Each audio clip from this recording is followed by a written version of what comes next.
வணக்கம். உள்ளது உள்ளபடி நிகழ்ச்சியை வழங்குவதற்காக ஹேமா ராகேஷ். இன்றைய உள்ளது உள்ளபடி நிகழ்ச்சியில் காடோரங்களில் இருக்கக்கூடிய நகர பகுதிகளில், அந்த கிராம பகுதிகளில் காட்டு விலங்குகள் ஊருக்குள் புகுவது வாடிக்கையான ஒன்றாக இருக்கிறது. மேலும் தமிழகத்தின் பல பகுதிகளில் ஊருக்குள் வன விலங்குகள் வருவதும் பின்னர் அதை பிடித்து காட்டுக்குள் கொண்டு சென்று விட வேண்டும் என்று பொதுமக்கள் கோரிக்கை விடுத்து வருவதும் சமீப காலங்களில் வாடிக்கையாக இருக்கிறது. தற்பொழுது கடந்த சில மாதங்களாகவே காடுகளை ஒட்டி இருக்கக்கூடிய பகுதிகளில் காட்டுக்குள் இருந்து சிறுத்தை புலிகள் நகருக்குள் வருவதும் அங்கே மனிதர்களையும் கால்நடைகளையும் தாக்குவதும் வாடிக்கையான ஒன்றாக இருக்கிறது. ஆக காடுகளில் இருந்து வரக்கூடிய இந்த சிறுத்தை புலிகளினால் பல பகுதிகளில் இருக்கக்கூடிய பொதுமக்கள் அச்சமடைந்திருக்கிறார்கள். இரவு நேரங்களில் வெளியே வர பயப்படுகிறார்கள். சமீபத்தில் கூட இந்த நெல்லை பகுதியில் அங்கே சிறுத்தை புலி ஒன்று உலா வந்ததாக கூறப்பட்டது. அங்கு இருக்கக்கூடிய மக்கள் அச்சத்தில் இருக்கிறார்கள். மேலும் அரக்கோணம் பகுதியில் கடந்த சில தினங்களுக்கு முன்பு அங்கே சிறுத்தை புலி ஒன்றை பார்த்ததாக அங்கு இருக்கக்கூடிய பெண்மணி ஒருவர் கூறியிருக்கிறார். ஆக இந்த பகுதிகளில் இருக்கக்கூடிய மக்கள் ஒரு மிகப்பெரிய பீதியில் இருக்கிறார்கள். காட்டு விலங்குகள் ஊருக்குள் வருவதை தடுக்க வனத்துறையினர் எந்தெந்த நடவடிக்கைகளை எடுக்க வேண்டும், எந்தெந்த நடவடிக்கைகளை எடுத்திருக்கிறார்கள், இனி வர இருக்கக்கூடிய காலகட்டங்களில் என்ன மாதிரியான முன்னெச்சரிக்கை நடவடிக்கைகளை எடுக்க வேண்டும், பொதுமக்களின் எதிர்பார்ப்புகள் எப்படிப்பட்டதாக இருக்கிறது என்பது பற்றி இந்த நிகழ்ச்சியில் விரிவாக பார்க்க இருக்கிறோம். முதலில் இது பற்றி ஒரு தொகுப்பை பார்க்கலாம்.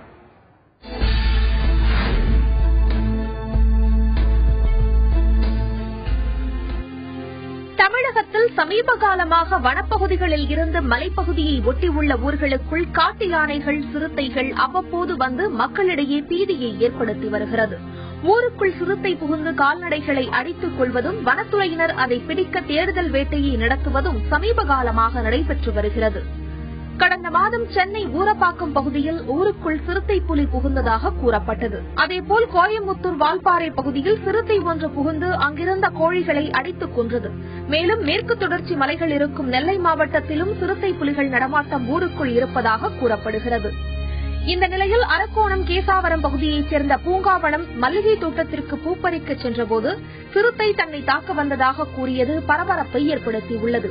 ஏற்கனவே கடந்த ஒரு வாரத்திற்கு முன்பு அதே பகுதியில் வசிக்கும் வேலை பார்க்கும் மோகன் என்பவரும் சிறுத்தை புலி நடமாட்டம் இருப்பதாக தாசில்தாரிடம் தெரிவித்திருந்தார். சிறுத்தை புலிகள் ஊருக்குள் நடமாட தொடங்கியுள்ளதால் பொதுமக்கள் இரவு நேரங்களில் வெளியில் வர அச்சப்படுகின்றனர். ஊருக்குள் வலம் வரும் சிறுத்தை பிடித்து காட்டில் விட வேண்டும், மீண்டும் ஊருக்குள் சிறுத்தை புலிகள் வராமல் தடுக்க நடவடிக்கை எடுக்க வேண்டும் என்பதே பொதுமக்களின் கோரிக்கையாக உள்ளது. 2 மாசமா இப்ப ஒரே கீழே இறங்குது. நைட்டுக்கு பூரா நாய் குலைக்க எத்தனை நாயெல்லாம் தூக்கிட்டு போயிருக்கு. நாங்க நைட்டுக்கு தூங்காம அப்படியே நாயை பத்திக்கிட்டு பாத்துட்டு எங்க பாட்டுல இருக்கோம். வேற என்ன செய்ய, பயந்து தான் நாங்க இருக்கோம்.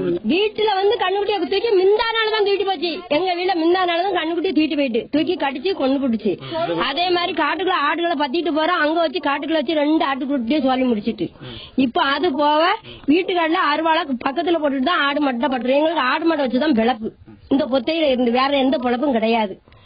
அதனால எங்களுக்கு இது பாதுகாப்பு வேணும். வீட்டுக்கு கீழே நின்னது அவங்க வந்து எல்லாரும் நின்று பார்த்து எல்லாமே எடுத்துட்டு போயிருக்காங்க. எடுத்து போட்டு இது பொத்தையில தீய வச்சிருக்காங்க. நாயை பிடிச்சிட்டு இந்த வீட்டுல உள்ள 2 நாயை தூக்கிட்டு போயிட்டு அது பிறகு நேற்று 2-3 பிலியோட பார்த்த உடனே அவங்க நாயை கடிச்ச உடனே பிடிச்சி உடனே அவங்க கொண்டு போயிட்டாங்க.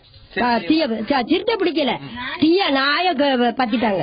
நாங்க 5-6 ஆடு 10 ஆடுகிட்ட வளர்த்திருக்கோம். 2-3 மாடு நின்னுச்சு. அதுல ஒரு கண்ணுக்குட்டிய வந்து வீட்டு பக்கத்துல மேஞ்சிட்டு இருந்தது. அது வந்து சிறுத்தை ஒண்ணு அடிச்சிட்டு நாங்க பல தடவை சொல்லி பார்த்துட்டோம். அவங்க வந்து பாரஸ்ட்ல இருந்து நீங்க புளிய பிடிக்கணும்னா நீங்க அது கூண்டுக்குரிய செலவு, சிறுத்தை பிடிக்கணும்னா அதுக்குரிய செலவை நீங்க தான் ஏத்துக்கிடணும் அப்படின்னு சொல்லிட்டாங்க. நாங்க இதை வச்சுதான் பிழைப்பே எங்களுக்கு இதை வச்சுதான். அதை பிடிக்கிறதுக்கு எப்படியாவது ஏற்பாடு பண்ணி நீங்க தான் கொடுக்கணும். நான் வந்து இங்க வந்து ஒரு 25 வருஷமா அங்க குடியிருந்துட்டு வரேன். ஆடு மாடு வச்சுதான் எங்களுக்கு இங்க பழப்பு. நான் 25 ஆடு கிட்ட வளர்த்து வந்துட்டு இருந்தேன். அதுல இப்போ 5 ஆடு தான் இருக்கு. அவ்வளவுதான் சிறுத்தை அடிச்சிருச்சு. சிறுத்தை அட்டகாசம் தாங்க முடியல. டெய்லி இங்க வந்துட்டே இருக்கு. அதனால எங்களால பழைக்கிறதுக்குள்ள வழி இல்லை வேற. அதனால இந்த நீங்க அப்புறப்படுத்தணும். கண்ணுக்குட்டி வேற சிறுத்தை அடிச்சிருச்சு. இதை பிடிச்சிட்டு போய் இது பண்ணதுக்கு நீங்க தான் ஏற்பாடு பண்ணணும். நாங்க நைட்டு போல நேரத்துல இந்த கந்தவேல் கோயில்கிட்ட நைட்ல வந்து நின்று இங்க ஒரு பையன் ஜாமாங்க போனவன் அவன் வந்து உடனே இங்க இருந்து போன் பண்ணி அங்க அவனை போய் நைட்ல போய் நாங்க கூட்டு இருந்தோம். அது மாதிரி இதுவரை ஆடு மாடு நிறைய பிடிச்சிக்க ஆளை பிடிச்சிடாம நீங்க அதுக்கு முன்னாடி கொண்டு வச்சு பிடிக்கிறதுக்கு ஏற்பாடு பண்ணுங்க கவர்மெண்ட் இருந்து. அப்படின்னு ஆட்கள் எல்லாரும் இந்த ரோட்டு வழியா தான் நடந்து போறாங்க வராங்க. அப்போ பயமா இருக்கு. ஒரு கடைக்கு போனாலும் லைட்டும் கிடையாது, லைட் இல்லாம இருட்டா இருக்கு. அப்ப ஜனங்கள் போகும்போது பயமா இருக்குது. அதுக்காண்டி அதை எப்படியாவது நீங்க தான் அதை புடிச்சு கூட்டுல கொண்டு அடைச்சி நாங்க பல தடவை சொல்லிட்டோம் பாரஸ்ட்ல. அவங்க எந்த நடவடிக்கை இதுவரைக்கும் எடுக்கிற மாதிரி தெரியல. அவங்க அப்படியே அசால்ட்டா விட்டுருந்தாங்க. அதை எப்படியாவது பிடிச்சு கொண்டு காட்டுல விடணும். அதான் எங்களுடைய கோரிக்கை. கடந்த சில வாரங்களுக்கு முன்பு கூட ஊட்டியில் ஒரு பெண்ணை தாக்கிய புலி சுட்டு கொல்லப்பட்டது. மேலும் தற்பொழுது ஊட்டி பகுதியில் சிறுத்தை புலிகளின் நடமாட்டம் அதிகமாக இருப்பதாக அந்த பகுதி மக்கள் குற்றம் சாட்டுகிறார்கள். அவர்கள் வளர்த்திருக்கக்கூடிய கால்நடைகளை சிறுத்தை புலி அடித்துக் கொள்வதாகவும் இதனை தடுக்க வனத்துறையினர் தகுந்த நடவடிக்கை எடுக்க வேண்டும். இரவு நேரங்களில் தனியாக செல்வதற்கு அச்சமாக இருப்பதனால் பல்வேறு விதமான பீதிகளுக்கு அந்த மக்கள் ஆளாக இருப்பதாகவும் அந்த பகுதி மக்கள் தங்களுடைய கருத்துக்களை பதிவு செய்திருக்கிறார்கள். இன்றைய நிகழ்ச்சியில் இந்த காட்டு விலங்குகள் ஊருக்குள் வருவதை தடுக்க வனத்துறையினர் என்ன நடவடிக்கை எடுக்க வேண்டும் என்பது பற்றி விரிவாக பார்க்க இருக்கிறோம். இந்த நிகழ்ச்சியில் நம்முடைய கோவை செய்தி அரங்கிலிருந்து இணைகிறார் ஓசை என்கின்ற அமைப்பைச் சேர்ந்த அகிலா அவர்கள். அவர் இந்த நிகழ்ச்சிக்கு வரவேற்கிறோம். வணக்கம் திருமதி அகிலா. இப்போ தமிழகத்தின் பல்வேறு பகுதிகள், அதாவது காடுகள் மற்றும் மலைகளை ஒட்டி இருக்கக்கூடிய பகுதிகளில் காட்டு விலங்குகள் ஊருக்குள் வருவதாக ஒரு குற்றச்சாட்டு இருக்கு. கால்நடைகளை அவை தாக்கி கொள்வதும் வாடிக்கையாக இருக்கிறது. பொதுவாகவே காட்டு விலங்குகள் ஊருக்குள் வருவதற்கு என்ன முக்கிய காரணம்? காடுகளிலிருந்து வெளியே வர விலங்கினங்கள் திரும்பவும் அதை பிடிச்சு ஊருக்குள்ள விடுறதுனால மட்டும் அதுக்கான தீர்வை நம்மளால கண்டுபிடிச்சிட முடியாது. அதாவது ஊருக்குள்ள வர விலங்கினங்களை திருப்பி காட்டுக்குள்ள கொண்டு போய் விடுறதுனால அந்த பிரச்சனைக்கான தீர்வை நம்ம கண்டுபிடிச்சிட்டோம் அப்படின்னு நினைக்கிறது ஒரு முட்டாள்தனம் தான். அது ஏன் ஊருக்குள்ள வருது, காட்டுகளுக்குள்ள அதுக்கு என்ன பிரச்சனை, காட்டுக்குள்ள அதனுடைய வாழ்விட சூழல் எப்படி பாதிக்கப்பட்டது, அது உணவு பாதிக்கப்பட்டிருக்கா, அதுக்கு தேவையான குடிநீர் கிடைக்காம போயிருக்கா, இப்படி எல்லா விதமான காரணங்களையும் அரசும் வனத்துறையினும் ஆராயணும். அப்ப அதை எதனால வெளியே வந்ததுங்கிற அடிப்படையான காரணத்தை கண்டறியாமல் நம்மளால ஒரு நிரந்தர தீர்வை இதுக்கு கண்டுபிடிக்க முடியாது. எப்பவும் பொதுவாவே சிறுத்தை ஆகட்டும், காட்டு யானை ஆகட்டும், காட்டு பன்றி ஆகட்டும், வெளியே ஒரு உயிரினத்தையோ இல்ல ஒரு மனிதனையோ அடிச்சு கொண்டுடுச்சு அப்படின்னா உடனே அதை உணர்வு பூர்வமான ஒரு பிரச்சனையாக அணுகி அது சில நாட்கள்ல அது அப்படியே மறைஞ்சு போயிடுது. ஆனா இதை அறிவுபூர்வமாக அணுக வேண்டும் அப்படின்னு நான் நினைக்கிறேன். யானைகள் வெளியே வரும்பொழுது வெறும் அகழிகள் போடுறதுனாலயோ மின்சார வேலையை அமைக்கிறதுனாலயோ இதுக்கான பிரச்சனைக்கான தீர்வை நம்மளால கண்டுபிடிச்சிட முடியாது.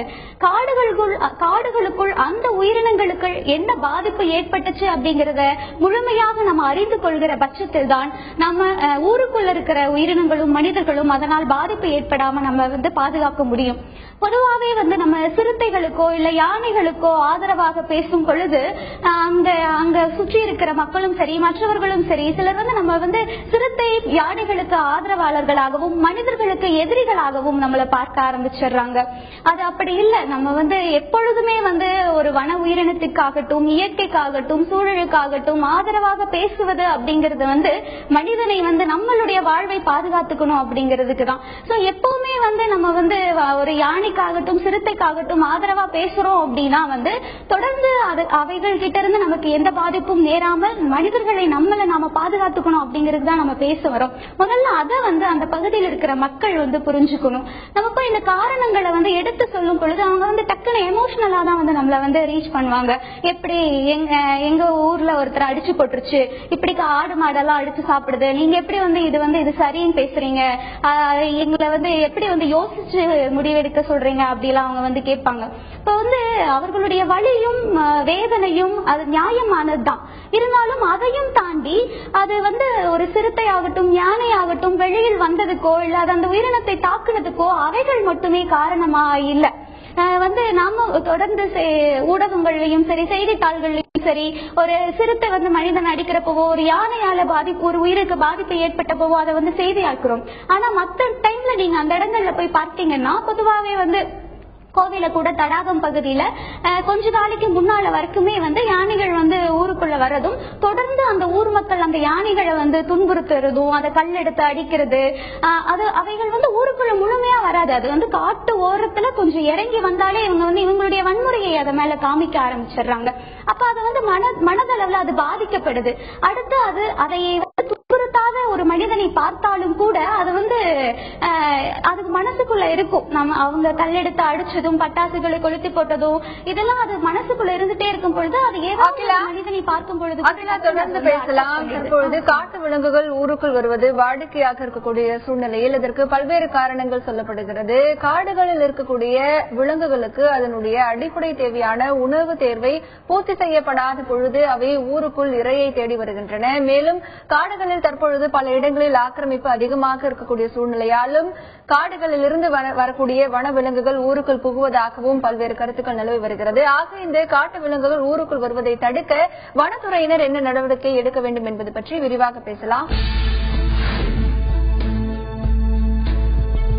காடுகளில் இருந்து வரக்கூடிய வன விலங்குகள் ஊருக்குள் வருவதால் என்ன விதமான பாதிப்புகளை ஏற்படுத்துகின்றன, அந்த பகுதியில் இருக்கக்கூடிய மக்கள் அவர்களுடைய கோரிக்கைகள் என்னவாக இருக்கிறது, வனத்துறையினர் எடுக்க வேண்டிய நடவடிக்கை பற்றி விரிவாக பார்த்து வருகிறோம். அடுத்ததாக விக்ரமசிங்கபுரம் நகராட்சி தலைவர் மனோன்மணி தன்னுடைய கருத்துக்களை பதிவு செய்திருக்கிறார். கேட்கலாம். அந்த வார்டுல இருந்து ஒரு அம்மா வந்தாங்க. வந்து ஒரு மாடு இறந்து போச்சு, 2ஆம் ரொட்டி சிறுத்தப்படி வந்து கண்ணுக்குட்டிய கொண்டுட்டு போயிட்டுன்னு சொன்னாங்க. நாங்க அதை பற்றி நம்ம எங்களுடைய சட்டமன்ற உறுப்பினர்கிட்ட தான் சொல்ல முடியும். ஏன்னா வனத்துறை வந்து என்னோட கட்சியின் மாவட்ட செயலாளர் மினிஸ்டர் இவங்க சொன்னாலும் அவங்க வந்து சரியான நடவடிக்கை இது வரைக்கும் எடுக்கல. ஒரு வனத்துறை எல்லாமே வனத்துறை கட்பட்டு ஒரு வார்டு ஃபுல்லா 9ஆம் வார்டு ஃபுல்லா வனத்துறை கட்பட்டு இருக்கு. அங்க வந்து நாங்க வந்து கோயில்ல போய் சாமி கும்பிடவோ எந்த ஒரு இதுமே வந்து அவங்க கண்ட்ரோல் இருக்குன்னா எங்களால செயல்படுத்த முடியல. ஆனா கண்டிப்பா நாங்க வந்து எம்எல்ஏ மூலமும் கட்சி ரீதியாகவும் நாங்க சொல்லி கண்டிப்பா அதுக்கு ஒரு நல்ல கண்டிப்பா செய்வோம். காடுகளை சார்ந்து இருக்கக்கூடிய நகரங்களில் இந்த பிரச்சனை சமீப காலமாக தலையெடுத்திருக்கிறது. மேலும் குறிப்பாக ஹொசூரில் அந்த பகுதியில் இருக்கக்கூடிய கிராமங்களில் காட்டு யானைகள் அடிக்கடி ஊருக்குள் புகுவதும் உணவுகளை அதை நாசப்படுத்துவதும் பல்வேறு விதமான பிரச்சனைகள் இந்த காட்டு விலங்குகளால் ஏற்படுவதாக அந்த பகுதி மக்கள் புகார் தெரிவிக்கிறார்கள். அதே நேரத்தில் மேற்கு தொடர்ச்சி மலை பகுதியில் இருக்கக்கூடிய நெல்லை மாவட்டம் உட்பட பல இடங்களில் இந்த காட்டு விலங்குகள் ஊருக்குள் வருவது வாடிக்கையாக இருக்கிறது. ஆக வனத்துறையினரின் கட்டுப்பாட்டில் இருக்கக்கூடிய இந்த இடங்களில் அவர்கள் தீவிரமாக கவனம் செலுத்தி நடவடிக்கை எடுக்கப்பட வேண்டும். ஆனால் சில இடங்களில் அவர்கள் கவனக்குறைவாக இருக்கிறார்கள் என்கின்ற ஒரு கருத்து இங்கே பதிவு செய்யப்படுகிறது. கோவையில் இருக்கும் அகிலா அவர்களிடத்தில் பேசலாம். அகிலா, சொல்லுங்க, காட்டு விலங்குகள் ஊருக்குள் வராமல் தடுப்பதற்காக வனத்துறையினர் என்னென்ன நடவடிக்கைகள் எல்லாம் எடுத்திருக்காங்க, என்னென்ன முறைகள் எல்லாம் கையாண்டுட்டு வராங்க? வனத்துறையினர் வந்து தொடர்ந்து இதற்காக முயற்சிகள்ல இறங்கிக்கிட்டு தான் இருக்காங்க. சில சமயங்கள்ல என்ன ஆகுதுன்னா மக்களும் மற்ற அரசியல்வாதிகளும் கொடுக்கிற பிரஷர்னால வந்து இப்ப தலைமலையில வந்து ஒரு ஆட்கொள்ளி சிறுத்தையை வந்து பிடிக்கிறேன்னு சொல்லிட்டு முயற்சிகள் எடுத்தாங்க. அதை பிடிச்சு அந்த சிறுத்தையை வந்து அதை சுட்டு பிடிச்சாச்சு அப்படின்னு ஒரு முடிவுக்கும் வந்ததுக்கு அப்புறம் சிறிது நாள்லயே மறுபடியும் ஒரு அதே மாதிரி ஒரு ஆளை அடித்து கொன்ற சம்பவம் வந்து அதே இடத்துல நடைபெற்றுச்சு. அப்ப அங்க என்ன தவறு நடந்திருக்குன்னா அவங்க அந்த ஆட்கொள்ளி சிறுத்தையை பிடிக்காம வேற ஒரு சிறுத்தையை மேபி பிடிச்சிருக்கலாம். அப்படி ஒரு தவறும் அங்க நடந்திருக்கலாம். அதனால என்னன்னா இப்போ இந்த வனத்துறை ஆகட்டும் இதுல வந்து அவங்க ரொம்ப தெளிவா இருக்கணும். நான் என்ன சொல்றேன்னா வெறும் வனத்துறையினர்னால மட்டும் வந்து இதை வந்து கட்டுப்படுத்த முடியாது. அவர்கள் வந்து தங்களுக்கு உதவியாக வந்து இதை பற்றிய சிறுத்தைகளை பற்றியும் யானைகளை பற்றி இப்ப காட்டுப்பன்றி பிரச்சனை இருக்கிறதுல காட்டுப்பன்றிகளை பற்றி ஆய்வு செய்த அந்த ஆய்வாளர்களையும் இவர்கள் துணைக்க வச்சுக்கணும். அப்ப ஒரு சிறுத்தையை பற்றி தெளிவா வந்து ரிசர்ச் பண்ணிருப்பாங்க, அதோட ஹேபிட்ஸ் அவங்க புரிஞ்சு வச்சிருப்பாங்க. சோ அந்த ஆய்வாளர்களையும் இவர்கள் வந்து துணைக்கு சேர்த்திக்கணும். அங்க இருக்கிற பழங்குடியின மக்கள் கிட்ட இருக்கிற தகவல்களையும் இவங்க வாங்கிக்கணும். ஏன்னா நீண்ட காலமாக வனவிலங்குகளோடு தொடர்பில் இருக்கிறவங்க வந்து பழங்குடியின மக்கள் தான். அவங்க வந்து காடுகளுக்குள்ளேயே அந்த வனவிலங்குகளுக்கு கூடயே வந்து அவர்கள் இயந்து வாழ கற்றுக்கொண்டிருக்கிறார்கள். சோ அந்த பழங்குடியின மக்கள் கிட்ட இருந்தும் அவர்களுக்கு தேவையான கருத்துக்களையும் அவங்களுக்கு தேவையான உதவிகளையும் பெற்றுக்கொள்ளணும். ஆய்வாளர்கள் கிட்ட இருந்து பெற்றுக்கொள்ளணும். அங்க இருக்கிற பொதுமக்கள் கிட்ட சரியான தகவல்களை வந்து முதல்ல பெற்றுக்கணும்.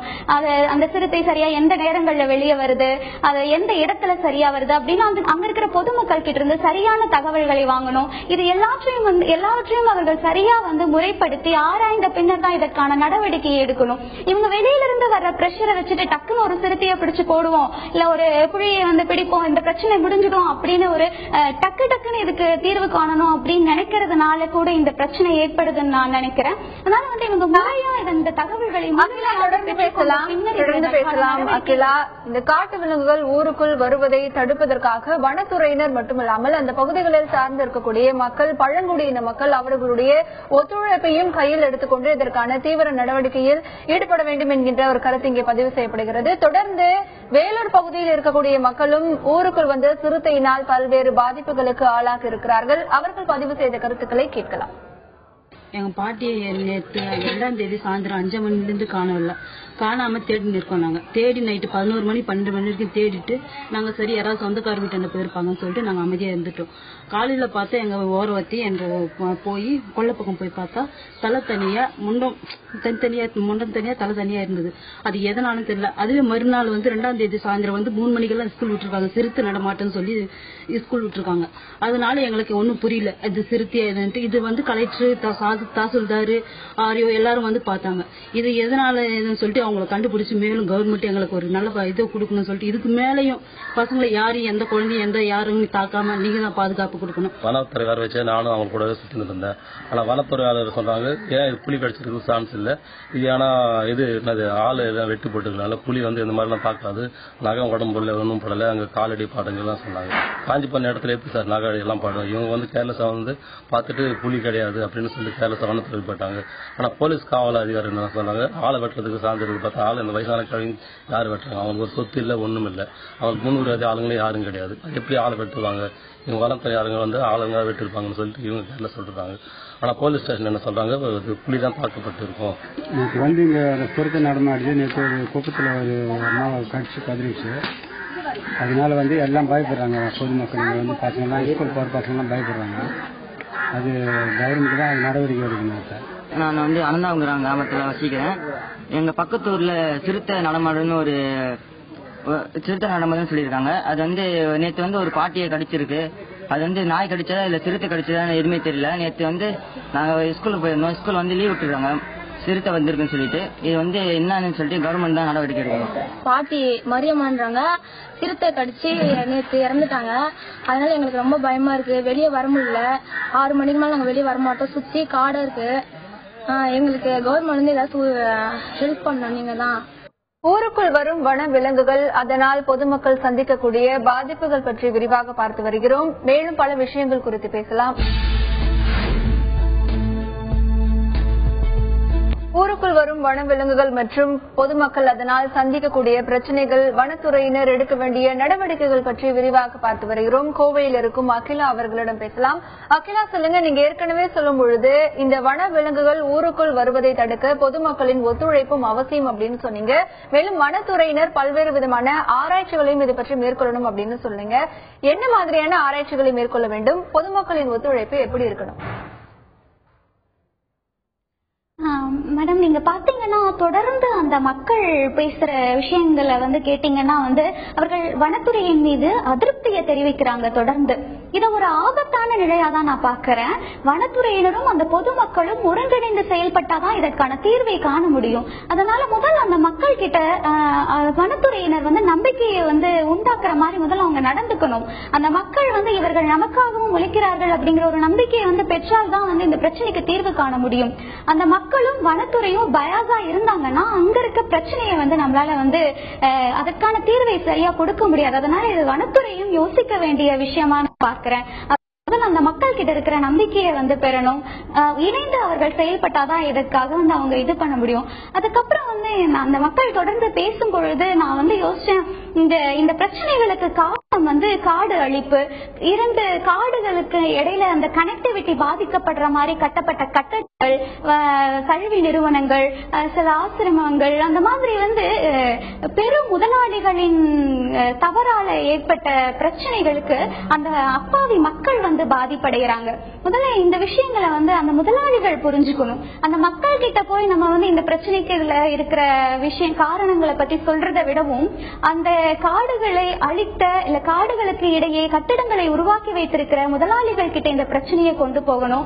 அவர்களும் இந்த பிரச்சனைக்குள்ள வந்து இன்வால்வ் ஆனாதான் இதற்கான தீர்வை வந்து நம்ம கண்டுபிடிக்க முடியும். சோ பல்லாயிரம் காலமாக அந்த அந்த உயிரினங்கள் வந்து தான் நடந்து போயிட்டு இருக்க பாதையில ஒரு மிகப்பெரிய கட்டடம் உருவாகும் பொழுது அது இயல்பா வந்து வேறொரு பாதைக்கு வரும் பொழுது அங்க மக்கள் வாழ்றாங்க. அப்ப பல காலமாக அதுக்கு காடுகளுக்குள்ளேயே கிடைத்த உணவு கிடைக்காம போகும் பொழுது அது வெளியே வருது. வெளியே கிடைக்கிற உணவை சாப்பிட்டு பார்க்குது, அது பிடிக்குது, அது திரும்ப திரும்ப வர ஆரம்பிக்குது. குடிநீர் இல்லாம போகுது, அதுக்கு தேவையான தண்ணீர் உள்ள இல்லாம போகுது. இது அத்தனை காரணங்களாலையும் அதுக்கு வழி இல்லாம அதுக்கு அதனுடைய வாழ்விடம் பாதிக்கப்பட்டதுனால, அதனுடைய உணவு குடிநீர் தேவை பாதிக்கப்பட்டதுனால அது வெளியே வருது. சோ இந்த பிரச்சனைக்கு நம்ம தீர்வை கொடுக்காம அவைகளை வந்து எப்படி வெளியே வரதை தடுக்க முடியும் அப்படிங்கிற ஒரு பெரிய கேள்வி வந்து நம்ம கிட்ட இருக்கு. சோ இந்த பிரச்சனைகளை வந்து நம்ம முதல்ல இது பண்ணணும். அப்ப வந்து இதை எப்படி வந்து எந்த மாதிரியான ஆய்வுகளை அவர்கள் மேற்கொள்ளணும் அப்படின்னா, இப்ப ஊட்டி பகுதியில வந்து சிறுத்தைகள் வெளியே வர ஆரம்பிக்குதா, ஏன் உள்ள ஒரு வேலை அதற்கான தாவர உண்ணிகள் மான்களோ இல்ல மற்ற தாவர உண்ணிகளுடைய எண்ணிக்கை குறைஞ்சிருக்கா, ஒரு காட்டுக்குள்ள உணவு கிடைக்காதனால வெளியே வருதா, எந்தெந்த இடங்கள்ல எல்லாம் அதுக்கு உயிரினங்களுக்கு தேவையான குடிநீர் கிடைச்சிட்டு இருந்தது இப்ப எங்க இல்லாம இருக்கு. அப்ப ஒவ்வொரு உயிரினமுமே ஒரு குறிப்பிட்ட ஹேபிடேட்ல தான் வாழும். அதற்கான இடம் இருக்கணும். ஒரு புதர் நிறைந்த ஒரு பகுதியில தான் சிறுத்தையோ புலியோ வாழும். அப்ப அந்த புதர்கள் குறையுதா, இப்ப மான் குறையுது அப்படின்னா அதற்கான உணவு குறையுது, மான் குறையுதுன்னா அப்ப அங்க புல்வெளிகள் குறையுதா, தாவரங்கள் குறையுதா, இந்த மாதிரியான ஆய்வுகளை நம்ம உள்ள போய் பார்க்கணும். என்ன மாதிரியான ஹடல்ஸ் எல்லாம் காட்டுக்குள்ள இருக்கு அப்படிங்கறத நம்ம கண்டுபிடிக்கணும். தொடர்ந்து வந்து நீங்க ஊட்டியில வந்து பாத்தீங்கன்னா வந்து மிகப்பெரிய பிரச்சனை வந்து அந்த தேயிலை எஸ்டேட் தான். மக்கள் வந்து தேயிலை எஸ்டேட் குள்ள வேலை செஞ்சுட்டு இருக்காங்க. சிறுத்தைகள் பதுங்கி இருந்தாலும் அவர்களால பார்க்க முடியாது, அது டக்குன்னு பாய்ந்து அடிக்கிற சம்பவங்கள் நடக்குது. ஆனா நம்ம ஒரேடியா போய் அந்த தேயிலை தோட்டங்கள் அத்தனையையும் அழிக்கிறது அப்படிங்கறதெல்லாம் இப்ப முடியாது. சோ அந்த பிரச்சனைக்கான அடிப்படை காரணம் அதான். வனங்களை அழித்து அங்க இருக்கிறதெல்லாம் தேயிலை எஸ்டேட்டா மாத்தி ஒரு பசுமை பாலைவனமா ஊட்டி கோத்தகிரி மேற்கு தொடர்ச்சி மழையே மாத்தி வச்சிருக்கிற இந்த சூழ்நிலையில இதுக்கு எங்களுடைய தகவல்களுக்கு நன்றி. காடு சார்ந்த பகுதிகள், அதை சார்ந்து இருக்கக்கூடிய நகர பகுதிகளில் காட்டு விலங்குகள் ஊருக்குள் புகுந்து அங்க இருக்கக்கூடிய கால்நடைகள் மற்றும் உணவு தானிய பயிர்களை நாசம் செய்வது சமீப காலமாக அதிகரித்து காணப்படுகிறது. காடுகளில் விலங்குகளுடைய உணவு தேவை குறையும் பொழுது இதற்கான ஒரு விஷயம் இப்படி பார்க்கப்படுகிறது. மேலும் காடுகளில் அந்த விலங்குகளுக்கு தேவையான அடிப்படை தேவைகள் உணவு மற்றும் தண்ணீர் தேவைகளை பூர்த்தி செய்வதற்கான என்னென்ன நடவடிக்கைகளில் ஈடுபட வேண்டும். அதே நேரத்தில் இந்த வன விலங்குகள் ஊருக்குள் வருவதை தடுப்பதற்காக வனத்துறையினர் மட்டுமல்லாமல் பொதுமக்களும் அந்த காடு சார்ந்த பகுதிகளில் வாழக்கூடிய பழங்குடியின மக்களும் அதற்கான விழிப்புணர்வை பெற்று அனைவரும் இணைந்து இந்த விஷயத்தில் ஒற்றுமையாக செயல்படுத்த வேண்டும் என்பதே ஒரு மிக முக்கியமான எதிர்பார்ப்பாக இருக்கிறது. அதே நேரத்தில் ஒவ்வொரு ஆண்டும் இந்த வன விலங்குகள் ஊருக்குள் வராமல் தடுப்பதற்காக அகழிகளை அமைப்பது, மின் வேலிகளை அமைப்பது என பல்வேறு விஷயங்களுக்காக நிதி ஒதுக்கப்படுகிறது. அந்த நிதியை முறையாக இந்த திட்டங்களுக்கு செயல்படுத்த வேண்டும்.